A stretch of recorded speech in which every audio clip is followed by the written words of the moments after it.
All right, maybe you guys can help talk me into a little bit more optimism and positivity because within 3 days, my sentiment has gone from heat and five to heat and trouble.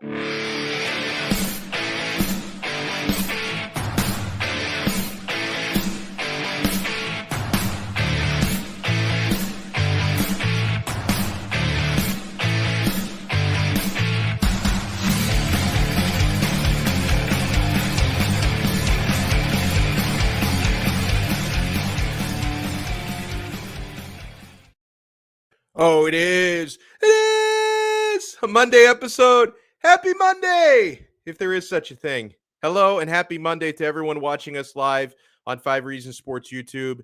Whether you're watching us live right now at 2:57 p.m., year of our Lord 2022, the 9th of May. I forgot. I don't have my Apple Watch on is usually where I check the date, but it's charging and I forgot about it. It's out. I think it's at 100% by now, but I'm not going to have it for the rest of the show. But whether you watch us live at 2:58 p.m. or if you're watching us later via replay, either way, you could do us a solid and smash the like button. Smash the like button and make sure you subscribe to our channel, 5 Reasons Sports on YouTube. In about 17 minutes, we're going to talk with Alfredo Arteaga, who, primarily, I don't want to back him into a corner, but primarily we know him as a Dolphins guy. We will talk some Dolphins with him, but I also know Alfredo Arteaga knows everything about everything, and he's a big Miami Heat fan. So we will talk a little bit of Miami Heat with Alfredo and some Miami Dolphins with Alfredo, and we love when he joins us on Mondays. We gave him Monday off last week because he was, recovering from his trip to Vegas, so I wanted to give him like a week to detox, right? To get all the winning out of his system, because all he does is win when he bets out there. So he's going to be back with us this week. So again, smash up the likes and subscribe. Good afternoon to those who are already in with us. We got our guy Dilly Dilly, aka David. People are reacting to the chat that I'm already having in the live chat. It's like a constant show in there, man, because even like hours before we actually go live, some people take advantage of this. Some people probably don't even know it's possible.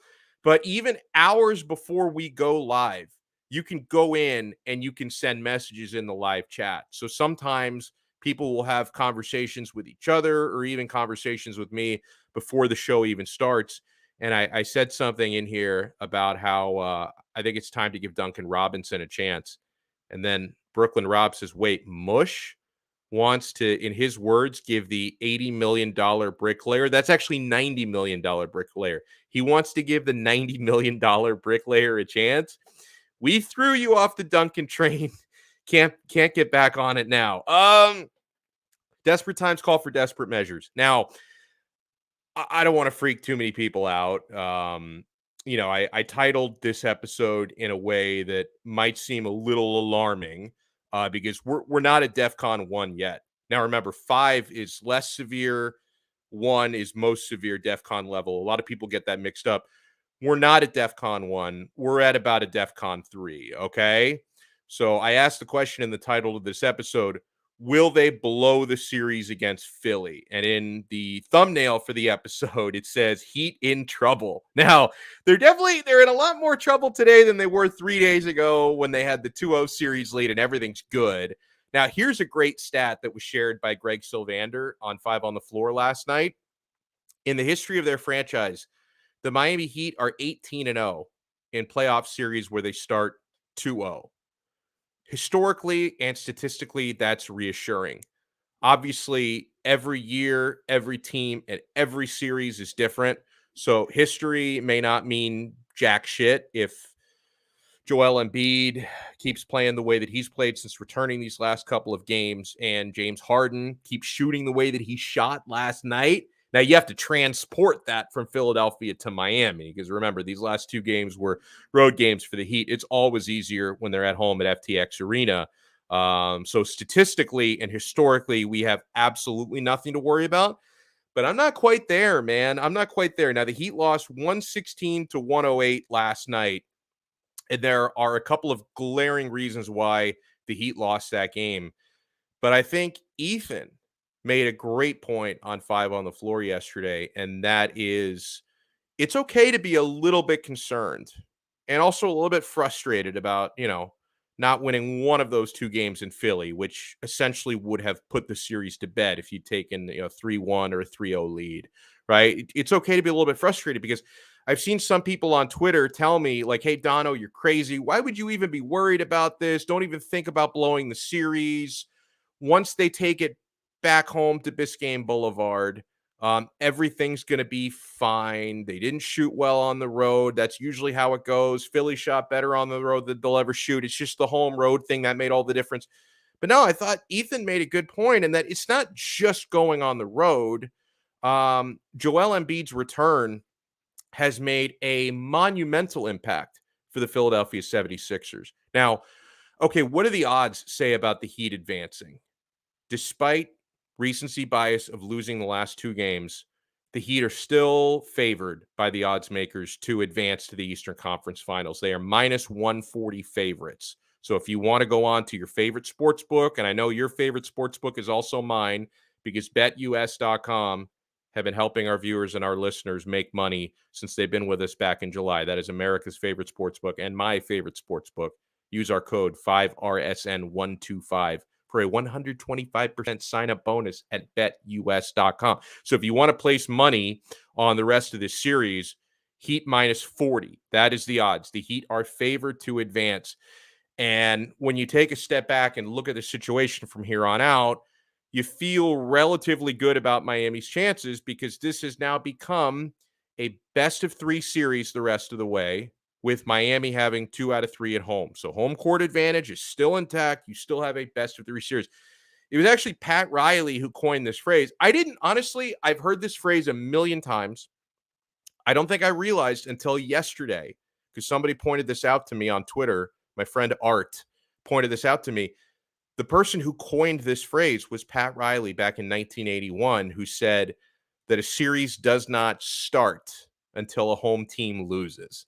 So I guess by the logic of our own godfather, this series has not even begun yet. Now, Miami could win this series without the series ever starting because they've got more home games than Philly. So if both teams just keep winning their home games, Miami's going to win this thing in 7. I would take that. I think at this point, we're probably looking at a series that is going to go 7 games. Now, in order for the Heat to get back on track, you're going to have to make adjustments, and certain players, really anybody not named Jimmy, when I say certain players, are going to have to step up and just be a lot better the rest of the way. But first and foremost, the Heat need to rediscover how to shoot the three. 7 from 35 from three-point range in game 4. Woof. It was really bad in game 3. 7 for 30.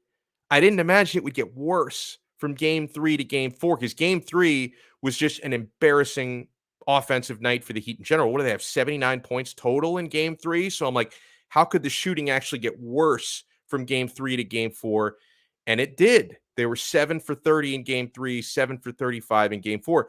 Meanwhile, as we saw last night, every time it looked like the Heat were getting back into it late, Philly would hit clutch threes. They were hitting all the threes last night when it mattered to put Miami away. So Philly last night lived by the 3. The last 2 games, Miami has died by the 3.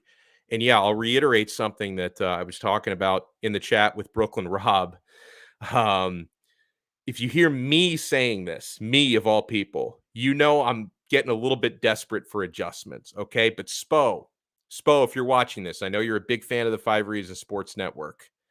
I think it's time to play Duncan Robinson. I think it's time to end the DNP coach's decision thing that you have going on with him. We need an injection of three-point shooting, and I think he can be our booster. Or at least it's worth a try. At least it's worth a shot, right? Because obviously we know that Duncan can sometimes come with liabilities defensively, liabilities with, the rhythm of the offense when he's not hitting his threes. But at this point, I think it might be worth a shot, especially back on your home floor. I think that could charge up Duncan a little bit to hit some big shots because those are momentum changers, man. Those are momentum changers, and he's done his time now on the bench. It might be time to give him a shot. And so that's who I think should be playing here. And maybe this is an even switch here. So I think Duncan actually should get an opportunity to play the $90 million bricklayer. I think it's worth a shot here. And yeah, I'm not reinventing the wheel when I say this because I'm not the first person to say it before game 5, and I'm not going to be the last person to say it. I don't think Kyle Lowry should be playing basketball right now. He doesn't look right health-wise. You're talking about, and what he's dealing with is just a lot different with the way that affects your game than what Joel Embiid is dealing with. Because for Joel Embiid, I think it's a lot more psychological and pain tolerance, whereas for Kyle Lowry, dealing with a hamstring, it's just more physically limiting, and he does not look like himself. And I think he's throwing off the rhythm of the rotation. And that's been this issue that the Heat have had. This is like the curse that comes with the blessing of having so much depth is when you have so many options and guys are getting healthy, not healthy, in and out of the lineup, and you have to make switches, that you get into a certain rhythm and then you reinsert somebody. And these last 2 games, both losses, that Kyle Lowry has been back, the Heat just from top to bottom have not looked as sharp as when Gabe Vincent was the starting point guard. So I would seriously consider not giving Lowry, maybe sitting him for the next game. Now, everybody needs to step up, okay? It's not just Lowry, it's not just Tyler Hero. And boy, have we missed his spark and his shooting and his efficiency. Jimmy Butler is the guy who's been trying to carry this team on his back. Jimmy did his part in Philly, both games. Didn't get enough help. That's all I'm going to say. Jimmy Butler played well enough for the Heat to win both of those games on the road, especially last night. Did not get enough help. He scores 40 points last night. That performance goes wasted. You know how much, as a basketball fan, I hate to see a guy on my team score 40 because I know just from watching the Heat for my entire life, I know how difficult it is, especially in the playoffs for someone and against a good defensive team. I know how difficult it is to expect someone to score 40 points and then it comes in a loss. It's very frustrating. I mean, at times, Bam seemed like the other guy with a pulse. He added 21 points. Now, they always say that role players don't play as well on the road as they play at home, especially in the playoffs. And I think that's 1,000% true. But we need more from guys who aren't just role players. Like, Tyler Hero, you can call him a role player if you want to. 6th man of the fucking year. Like that's not a role player. That's one of your best players. We need more out of him. We need more out of everybody, even from Bam, who did for the most part, did his job scoring last night. We need more from everybody. I don't know if Lowry physically can give more right now. And I mentioned Joel Embiid. He's made a world of difference. I think a lot of us, myself included, I was tempted not to do this, but every so-called expert that I talked to was like, when he gets back, it's just desperation, Donno. It's desperation. This guy's going to be a shell. He's not going to be able to move. The lights are going to bother his eyes because of the concussion. So I was talked into doubting how effective Joel Embiid would be when he played. I was talked into it because everyone was telling me how severe his injuries are. He had the finger issue on his shooting hand that was going to require surgery no matter what. Broken eye socket, concussion issue. Like 4 days ago, he couldn't even look at his cell phone because it was too bright. So I just got talked into this idea that if they allowed Joel Embiid to play in this series, it would be too soon. It would be desperation, and he just wouldn't be very good. I was talked into that. We were wrong, okay? We were wrong about that. We underestimated just how effective Embiid would be despite being somewhere less than 100%. He has been able to tune out that pain and dominate. And I think an important thing is, unlike the issue that Kyle Lowry has, Joel Embiid doesn't have issues with his legs, and he seems to have no problem tuning out the pain from the finger on his hand. So he's able to push through it mentally. It's just not affecting him physically the way that it would with certain other players with certain other injuries. He's 24-11 last night, 18-11 in game 3. He's taken a lot of pressure off of James Harden. And yeah, guys, if you're wondering, why did this guy wait so long to bring up James Harden? Because that was the story from last night's game. I did it on purpose. Like I purposely went 15 minutes without bringing up James Harden because I don't want to be first take, okay? I don't want to be undisputed. I don't want to be get up. Like, I don't want to be every show where I lead off with, is James Harden back? And if James Harden keeps doing that, the Miami Heat are in big trouble. They can't win the series. I give credit where credit is due. Like, James Harden actually, for one night, hopefully one night only, looked like he stepped in a time machine to about 3 years ago. He was great last night. And again, I don't think that happens without Joel Embiid returning over these last 2 games and just making it easier for everybody. He snapped what was a 15-game skid where he hadn't scored 25 or more points. He gets 31, shot 6 for 10 from 3, which was big. Again, the Sixers lived by the 3. The Heat perished by the 3 last night.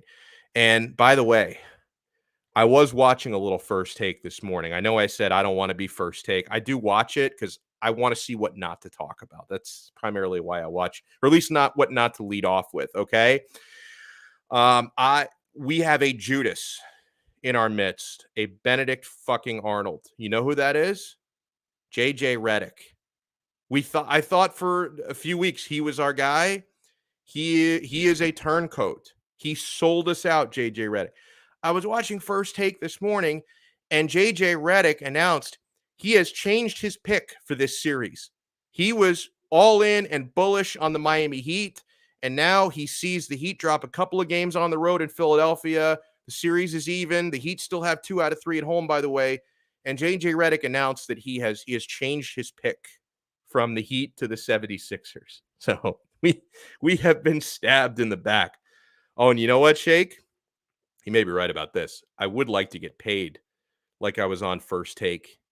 Maybe that's my problem. Maybe I don't do enough to feed the algorithm, right? Because let's bring on our good friend Alfredo Arteaga. And honestly, Alfredo, this is one of the 100 reasons why he's a great follow on Twitter, because typically when some of these debate shows on cable, when they say ridiculous things, a lot of times the first I hear of it is from Alfredo's Twitter, and I go back and watch the clips, and I'm always entertained by this stuff.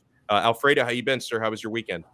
Great. Although I didn't watch any of that this morning. I didn't watch any Undisputed. I didn't watch any First Take. And usually the rule of thumb is when you could write their entire show before they go on the air, I'd rather not watch it. And sure enough, yeah, JJ Redick, all he needed to see was a team lose 2 in a row on the road, and one of them where they shot 7 for 35 and they had a shot to win the game late.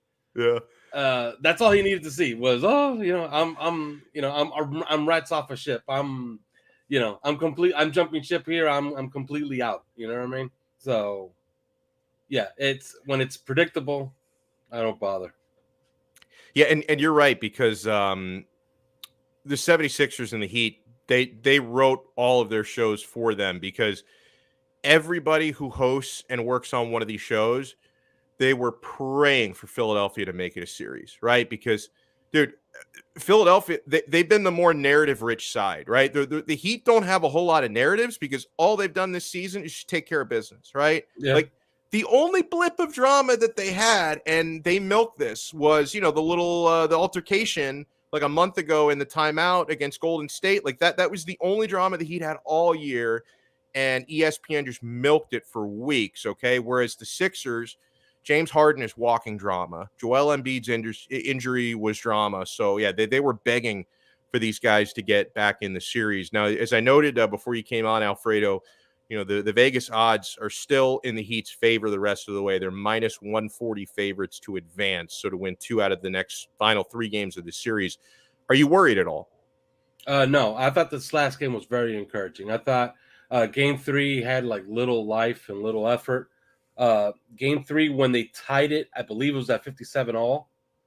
It looked like the Sixers were ready to go, ready to be swept. And then they had that drought. What was it, 15-2 run? As soon as it got tied at 57-all. Yesterday's game was different. Yesterday's game had that feel like Miami is doing that thing where they just hang around, and then when the game's over, you look up at the scoreboard and they won by 6. But I kept feeling, okay, some of these threes have to fall for them to win this game. It's not going to be as easy as just hanging around and riding Jimmy Butler to win it. And sure enough, the shots never fell. Like they never, 7 for 35. They never came. They never those shots that needed to fall for them to win that game never did fall. So it was just one of those things that the Sixers outlasted, and the Sixers deserve all the credit. They deserve to win both games. Now you come back home and you hope to hit just league average. We're not asking you to hit 20 or 40 from three. If you could just shoot 35% from three, the evidence is the Sixers have no hope in the series. Period. None. By the way, I wanted to make sure to read this. Shake Money, thank you so much for the super chat. I like this. Duncan Robinson didn't play because he played golf on game day. I think there should be some punishment for doing such a thing. Look, I will say this. I will say this for Spo. If there was ever a time to roll the dice, you know what I mean? Yeah. It was yesterday because no shots were falling. And you were thinking, and I was thinking to myself, this is the kind of game where Spo says, you know what? I'm going to roll Duncan out there for 5 minutes in the third quarter to see what happens. But you never saw it. Like, I think they could have used it because their three-point shooting was just stale. And maybe you bring them in and maybe the Sixers pay a little bit of special attention and it opens things up down low a little bit more.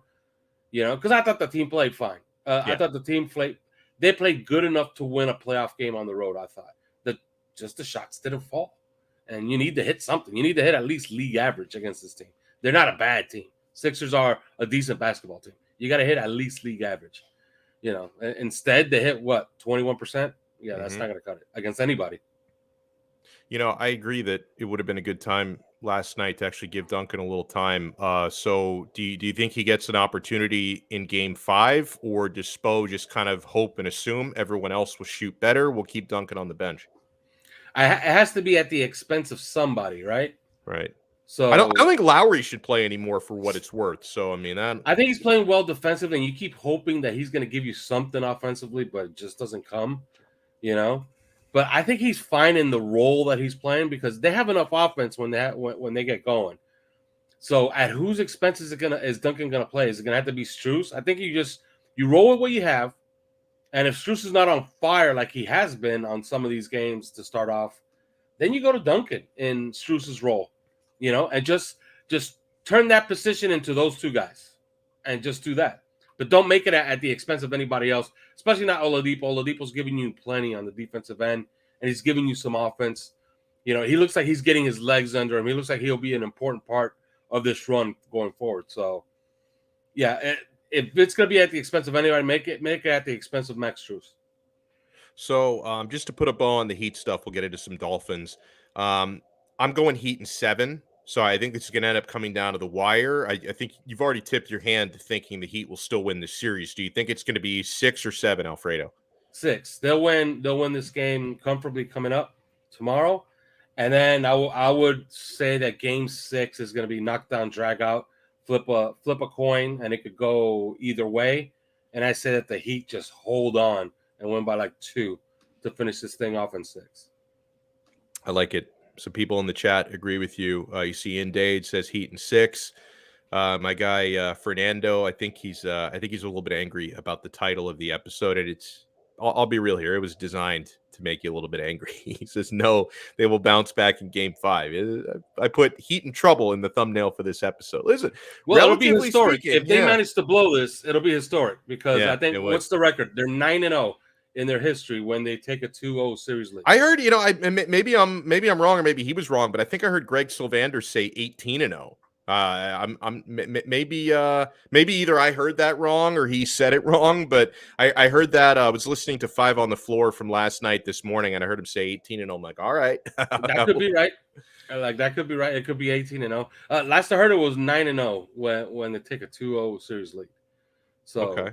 But yeah, it could be 18-0. I'll give you one stat from last night that was fed to me this morning. Do you know that the Heat shot 0 for 15? I think it's virtually impossible to do this.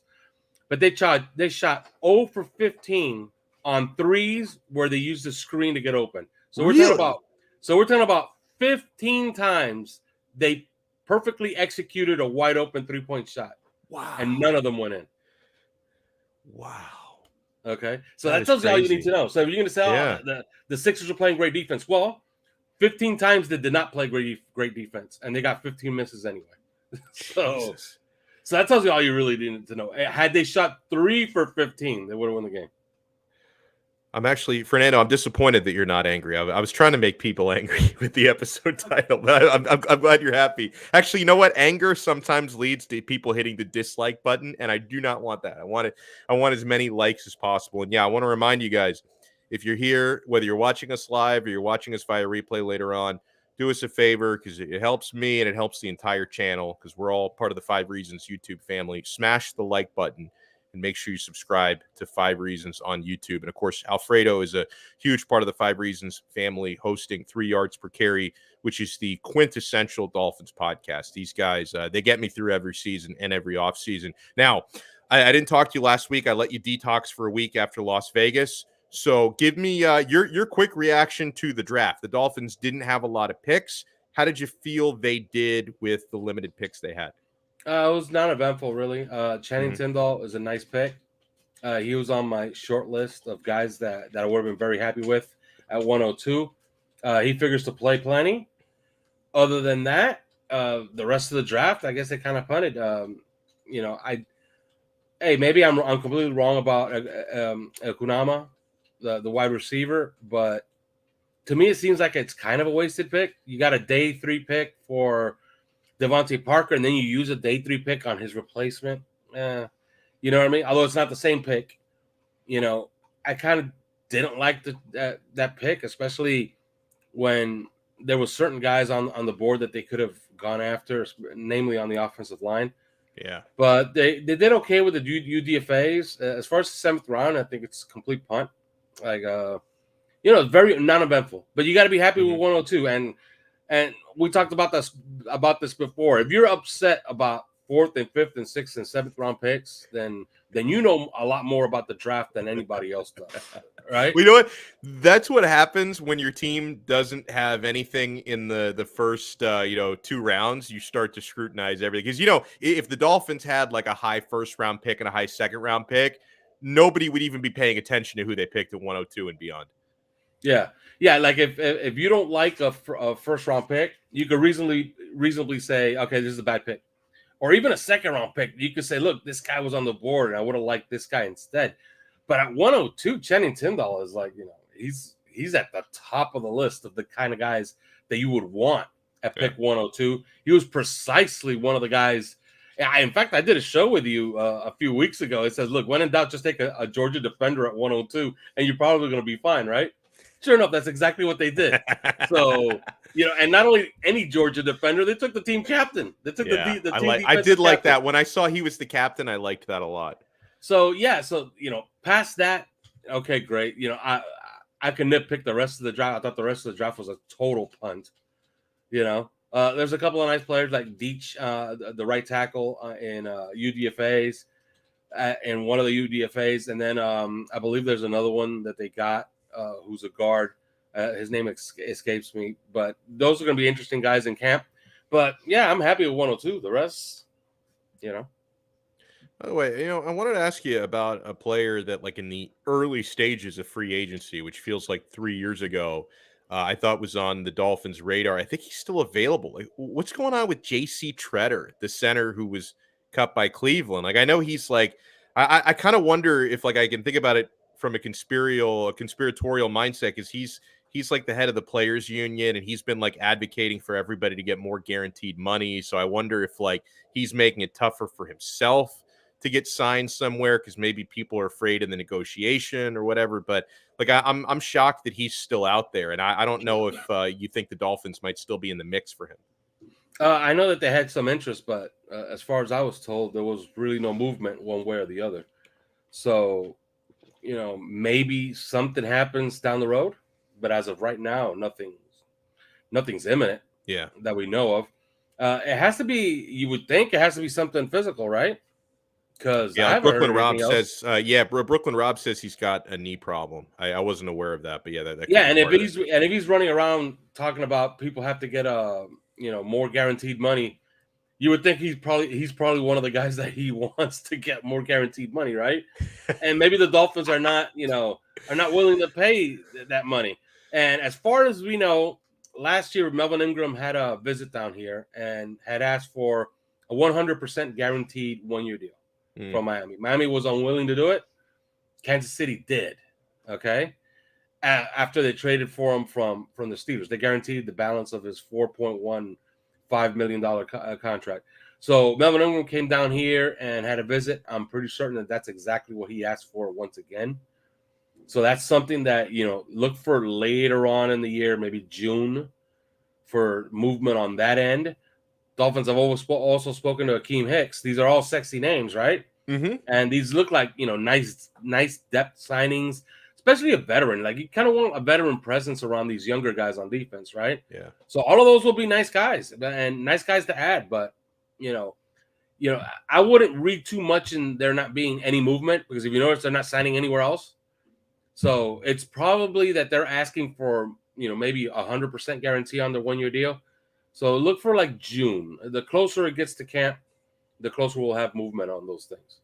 So the from last year, I mean, technically, I think the counting of it stopped in like February of this year. But from last year, the Dolphins only had one player in the top 50 in NFL jersey sales, and that was Tua, who came in at number 39, I believe, which is obviously not that great. Now, I do think Tua will probably be in the top 50 again next year or for this year. But I mean, Alfredo, I think it would be no surprise. I think the number one selling Dolphins jersey this year, it's going to be Tyreek Hill. Being the new kid on the block also helps, because most Dolphin fans don't have Tyreek Hill jerseys yet. A lot of them have Tua jerseys already, so they'll be buying Tyreek Hill jerseys. But like, how high do you think Tyreek could finish? Because I think he could end up being maybe top 5 or at least top 10 in jersey sales for next year. Yeah, I think so too. Somewhere around top 10-ish. By the end of the year, I would look at Javon Holland as a guy that could be in there. People like safeties, and if Javon Holland has the kind of year that we're all expecting him to have, like, he could be in that top 20 as well. But yeah, the roster is like completely different, right? Like last year, you could say they have one elite player and Xavier Howard. Now they have 3. They have 3 guys who could reasonably be the best at their position. That's saying a lot. Like, you can make a serious case for Tyreek Hill to be the best wide receiver in football. You can make a serious case for Xavier Howard to be the best cornerback in football. And you can make the case for Teron Armstead to be the best left tackle in football. Those are all reasonable cases. At worst, they're top 3 guys, right? Each of them. So, yeah, the roster's gone under a complete overhaul, and for the better. And that should help jersey sales. Hey, you were just in Vegas a little over a week ago. Did you put any money on Miami's over 8.5? Because 8.5 wins for a team that won 9 games last year and looks considerably better, that seems very low to me. No, I didn't play the total over there in Vegas. I don't like them holding my money for that long. I don't like that either. It's funny you bring, dude. I am the most impatient gambler. Unless even like betting individual games, unless I really think a line could move, I usually wait till day of, because I don't want to have to wait so long, right? Yeah, what I liked were the exact Super Bowl matchups. Ooh. I like those a lot. Like, Ooh. and you think about it, Miami, I believe, was 33-1 to reach the Super Bowl in most houses. And I remember in MGM, you could pick. They had a special sheet where you could look through it, and the favorite was the Rams, right? So, but you would get something like 55-1. If you wanted to get tricky with it, and you could get something like Dolphins versus Cowboys, they were paying something like 175-1. Okay, so those are nice little bets that you can make. I don't mind, a house holding my money for that long. I'm impatient. When the payoff is going to be that big, you know what I mean? That's true. But the thing is, I usually, as Brooklyn Rob would know, I usually, like, if I'm bullish on a certain Super Bowl matchup, I'm going to mush them anyway. Yeah, and I don't like playing futures. I don't like my money being held a long time. Yeah. And if I do play futures, I play a whole bunch of them. I try to play 15 of them and try to win 10 out of 15. Listen, I appreciate your time as always. You guys, for those of you watching this, the video, you can see his Twitter handle. It's he puts the show in there at 3 yards per carry. Make sure you're following 3 yards per carry. Make sure you're following Alfredo as well at Alf_Arteaga. And yeah, make sure you subscribe. If you're a Dolphins fan, most of the people in here are. If you're not, probably have a lot less stress in your life than I do. But if you are a Dolphins fan, make sure you subscribe to 3 yards per carry and check out Alfredo, Chris, and Simon, who do an awesome job. Alf, thank you so much for the time for the Heat Talk and the Dolphins Talk. Have a wonderful week coming up. Thank you for having me. Excellent stuff as always. Dude always brings it. He always brings it. Guys, you know who else always brings it? They deliver us the goods, my friends. You guys have been making money with our sports betting partner. The official sports book of Donno Daily is BetUS.com. BetUS.com is a full-service online sports book, fully available in Florida, by the way. People ask me that all the time. Can I use it in Florida? You have no idea how many DMs I get about that because people – they hear me and they watch me talk about BetUS. They're like, oh, but can I use it? Yes, you can use it. Fully available in Florida. BetUS.com. Guys, they have everything the Vegas sports books have. Props, parlays, money lines, futures. BetUS.com. If you want to wager on the rest of the Miami playoff run here, Florida Panthers playoff run. God, I hope that's not over before it even starts. Sorry, Brooklyn Rob. I know you didn't want me to talk Panthers and mush them today. You can get all your action at BetUS.com. We have the best bonus in the industry for you. Sign up with our code 5RSN125. They're going to give you a 125% sign-up bonus. How good is that?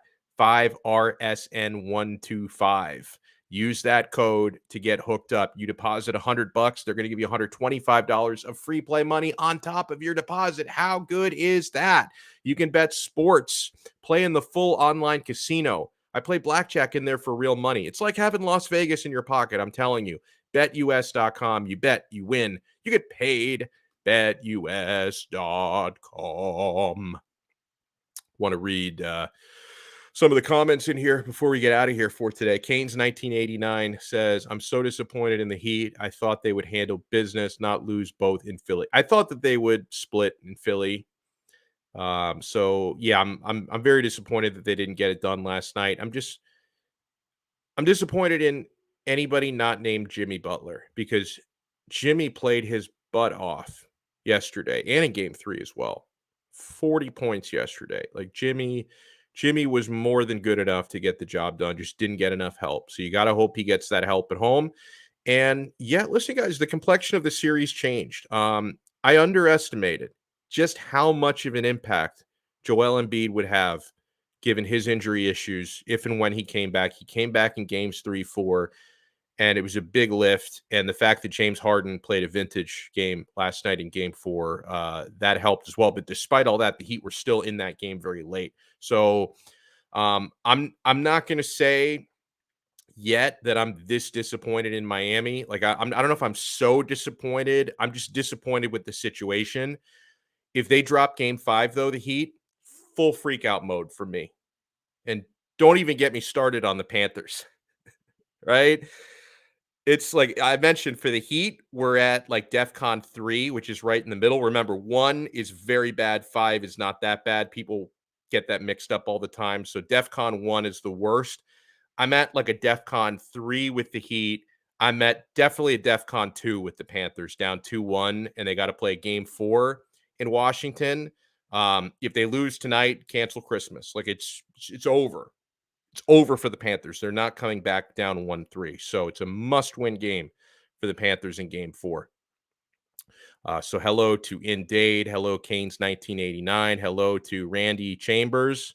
And again, guys, I'm so angry about this. I'm still stuck with the Cold War era laptop. I'm on a very old machine, a backup laptop, because my better laptop has been at the Genius Bar now for over a week because they needed to order a part that I need, which is taken from like I know that they build most of their shit in China. So like I think that someone is like in a boat carrying the part that I need from China over to the States. And it's on like this very long journey, like Rochelle's strange erotic journey from Milan to Minsk. Like it's on some kind of a journey like that right now, the part that I need. So I'm still on this Cold War era laptop. And this is like the original laptop. It's so small. When I see your messages, sometimes I have trouble reading them because my eyes are getting old. But I think what Randy Chambers says here is, it sucks because we were supposed to rest while the Bucks and Celtics kill each other. Yeah, instead, Heat and Philly are killing each other. Hello to Devin Jordan. He says, what's up, Donno? Tuesday is a must-win game for the Heat. Must-win game. And yeah, I agree in date on the Panthers. Bruno showing his inexperience. We don't talk about Bruno. No. We don't talk about Bruno. We do talk about Bruno. We're talking about him right now. Allrich, thank you so much for tuning in. Thank you. I'm not sure what a cover-up is. What is a cover-up? Everything's a cover-up. Boys, it's the globalists. It's the elites. Folks, you have to understand something. The Illuminati, they have created conspiracy after conspiracy. Can't trust anyone. It's all a cover-up. Brooklyn Rob says, Mush never collects. He only donates to the sports books. Actually, I did okay for myself the last couple of weekends. The UFC fights have done pretty well. It's a lot of the other stuff, not so much. I did, because full disclosure, you guys know I'm very honest about not only the bets that I win, but the bets that I lose. I did lose on the Heat plus 2.5 last night. I almost forgot about that. I played the Heat plus 2.5 thinking, oh, they'll bounce back game 4, no problem. So I did not. They lost the game by 8 points. I did not collect. That was a donation to BetUS.com that I made last night. Alex M, thank you so much for tuning in. Says, I hate Stephen Ross, but where is he going? He loves making terrible decisions. Listen, at some point, the succession plan is going to play out. I hope it plays out more smoothly. Have you ever watched Succession on HBO? That is the clunkiest succession plan ever, because the old guy, played by Brian Cox, I can't remember the character's name, his kids are a bunch of spoiled underachievers, and he can never decide which kid am I handing off the business to. Am I handing it off to any of my kids? No, none of them can run it like me. I'm just going to live forever. Run. So hopefully the Stephen Ross succession plan plays better than the HBO succession plan, but it's starting to look that way. But no, I think at some point Stephen Ross is going to hand it off, sell it off to Bruce Beal, his protege, and then my guy Tom Brady gets to buy in for part of it. And you know things will get better when Tom Brady buys in. I'm hoping he also plays quarterback for us, but owns a piece of the team, suits up and plays quarterback. We're going to be winning Super Bowls again down here eventually, my friends. Let's see who else. Try to shout out everybody we can. Julian Gonzalez, thank you so much for tuning in. People just can't say Heat in 6. We should all be concerned. Yeah, which I am a little bit. I say Heat in 7, but I am a little bit concerned, even though I think the Heat can make the necessary adjustments to close it out in 6. B Smokey, thank you so much for tuning in. This week is going to be a possible nightmare if both the Heat and Panthers fold this week. The sports media will be on that topic. Always downing Miami sports. Feels bad, man. I would be inconsolable if both of those scenarios played out. Hello, Randy. Thank you so much for tuning in. J Mill 85, thank you. He says Alfredo is hitting on it. The Heat are fine. The shots just didn't fall. Let's hope they start falling. But no, he did make a good point about that, about those open threes that just weren't falling. K Robinson, thank you so much for tuning in. Fernando Torres, I thought I had made him angry with the title of the episode. He says he's not angry. I want you guys to. I want you to be mad as hell, and you cannot take it anymore. Let's see. I try to shout out everybody. Again, if I miss anyone, I didn't do it on purpose. I try to shout out everybody possible. Nick21 says Gabe Vincent is known for being a Philly killer. Hopefully he does kill Philly over and over and over again and get 2 more Heat wins. Doug E. Fresh says JJ Redick sounds like a 3-card Monty dealer. Yeah, I talked about JJ Redick earlier because he had been so pro Heat throughout the start of the playoffs, and he had picked the Heat to eliminate the Sixers in this series. I told you I'm at DEFCON 3. Apparently JJ Redick is at DEFCON 1. He's flip-flopped already. I was watching him this morning on First Take, and he was one of our biggest allies in the media because JJ had been singing the Heat's praises. And then today, JJ Redick announces he's changing his pick in the series. He's now picking Philadelphia to eliminate Miami. So I just stuck the knife right in my back and twisted it. It's not very nice. Alex M, thank you for tuning in. Shake Money. Yes, sir. I did see your super chat. I'll thank you for that again. I appreciate the support.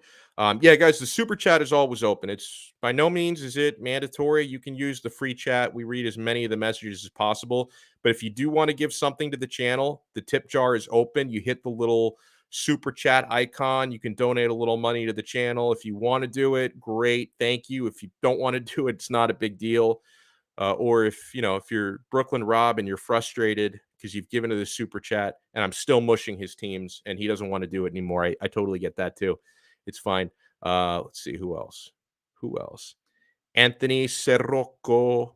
Barkley picked the Sixers in Game 4 and they won. And then somebody else he pointed out Barkley picked them for every game. Oh, it's funny. He probably did, yeah. I can think of it at least 3 times out of the first 4 games when he picked the Sixers. I think he picked them in Game 1, 3, and 4. I'm not sure about Game 2. And yeah, here was the super chat from Shake Money. Thank you so much. Duncan Robinson didn't play because he played golf on game day. That's a good callback, sir. I haven't forgotten about Tua playing golf on game day. Spo a little hard-headed. Hello, Big Dan 305. Thank you so much for tuning in today. Let me throw a few more of these. Bryce, thank you so much. We won't blow it. We will adjust. Your mouth to God's ears, Bryce. Thank you for tuning in. Color Commentary, thank you so much. One of my favorites. He gives us so much support. Thank you, Color. Zachary B, thank you. I don't know how to feel about this series, Donno. You could feel frustrated. It's not time to panic. If they lose Game 5, panic in the streets. Do whatever you have to do. It's not time to panic. If the Heat can take the 3-2 lead, we can kick our feet up and just allow a couple days to relax before Game 6. So let's not panic yet. Good afternoon, IMAX. Says, nope, not getting my hopes up. Feels like a past Dolphins letdown is about to happen. Oh, yeah, you know as well as I do, IMAX. You can't compare the Dolphins' fortunes to the Heat's fortunes because, yeah, the Dolphins usually find every possible way to let us down. That's just what they've been for the last, really the last like almost 50 years since 73, right? When the last time they won a Super Bowl. So the Heat have been the opposite. So hopefully it turns out differently. Hello, Ian from Brooklyn. Hello to David. He's going by Dilly Dilly there. And I think that's it. If I missed anybody, let me see if anybody has snuck in the last couple minutes. Oh, VLKV. What's up, VLKV? Thanks for keeping me out of fights when the Heat lose, Donno. I try to talk you guys down. I see Tony 2 times is in here as well. JP Torres is in here. Oh, Alex M, thank you so much for the super chat. Donno is using Hunter Biden's laptop. That might explain why the FBI has been circling my house for 48 minutes. That might explain. I assume it's the FBI. I see these unmarked vehicles, like town cars, just kind of circling the block. That might be why. Oh, Nell Bo, thank you so much. Says Sixers in 6. Uh-oh. So yeah, thank you so much. Oh wow, we got spammers in here. Well, this sounds incredible. Naked HD XYZ. Hey, I'm waiting for you on 18 plus stream. I know where I'm going as soon as we wrap the show up, guys. I know where I'm headed right after this is over. So we better sign off here quickly because I don't want to waste any time when Naked HD is out there streaming, guys. We got to go get our freak on here. So yeah, huge thanks to everybody. And by the way, if you can also support, and Devin, I have not watched the Canelo fight yet.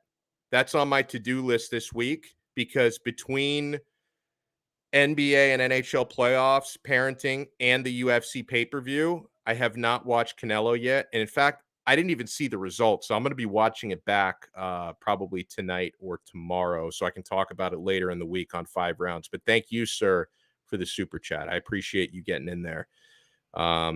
Yeah, the Heat will adjust, come out of the series victorious, says Miami boy. And Robert Nolan says Heat in 6. And guys, if you can support my other venture, Locked On Canes. If you're a Miami Hurricanes fan, especially. If you're not, you may not enjoy the content that much because it's literally a daily podcast about the Miami Hurricanes, primarily football. talk a little basketball and baseball from every now and then, but primarily football because that's what the people want. That's what I want to cover. So yeah, if you guys are able and willing, it doesn't cost you anything to support Locked On Canes. Search for it in the Apple Podcast Store, Spotify, Google. We also do daily YouTube, kind of like what I'm doing here. So you can subscribe to our channel, Locked On Canes, and we've gotten great reviews, and it's growing very quickly, and I appreciate it. I found that especially now with everything going on at the University of Miami, with the athletic department, just the money coming in, the investments coming in, the alignment with the administration, everybody wants to talk Canes right now. So I think that we launched Locked On Canes at the perfect time. So please subscribe to our YouTube channel, subscribe to our audio podcast feed at Locked On Canes, and I hope you enjoy. Yeah, Jose, very frustrated. And it's okay to be frustrated. To go from 2-0 to 2-2, it's frustrating. And I want to remind you, friends, before we get out of here, make sure you support our daily fantasy partner, and that is PrizePicks. PrizePicks.com, PrizePicks mobile app. We have been having so much fun and so much success during this playoff run. You see, like our guy, Dave, Taco About Sports, he's posting daily PrizePicks picks. He's posting daily picks for PrizePicks on Twitter, and I usually retweet those, and he's done very, very well for himself and for us. Sign up today. It's you versus the numbers at PrizePicks. It combines my love for daily fantasy and for parlays. There's so much action you can get with these basketball and hockey playoffs, guys, and you can even mix and match. You can select 2, 3, 4 players. You can go cross sport, cross league with them, and you win real money, guys. You can get 10 times your money for 4 predictions correct. You can get double your money for 2 predictions correct. PrizePicks truly is daily fantasy simplified, and make sure you sign up with our code FIVE. They're going to double your deposit up to $100 with our code 5, FIVE. The mobile app is very easy to use. The website is great as well, prizepicks.com.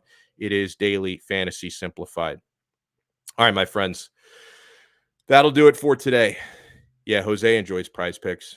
You know, honestly, if you get some PrizePicks correct, it makes your team losing games a little bit less painful. Just a little bit. Not going to lie to you. It doesn't completely delete the pain, but it makes it a little bit more manageable. I think we're going to be back to 2 p.m. tomorrow. I had a couple of extra recordings today, so I pushed the show a little bit late today.